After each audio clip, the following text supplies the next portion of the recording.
Beograđanka Ana Volš, 39, koju je, kako se sumnja, suprug Brian, 48, ubio, raskomadao i delove njenog tela bacio na deponiju u Kohasetu, pre skoro 2 godine se svim silama borila da on ne ode u zatvor i zahvaljujući njenim molbama i pismima sudu, on je dobio nanogicu umesto da ode u klasičan zatvor na 30 meseci u kom bi bio do marta 2023. godine.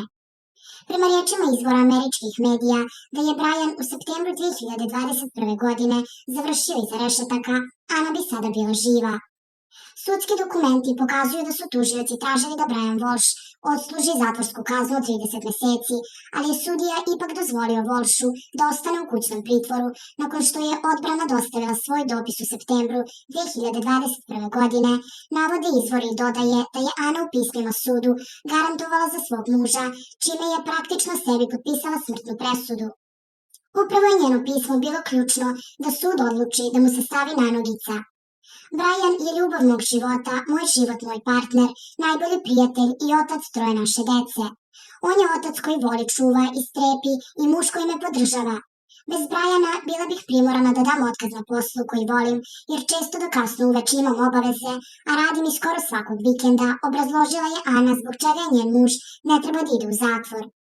Ana je pisala i o Brianovom teškom detinjstvu i traumama. Kada sam upoznala Briana, bila sam svedok njegove velike ljubaznosti i velikodušnosti. Međutim, videla sam i veliku količinu patnje u njegovom životu.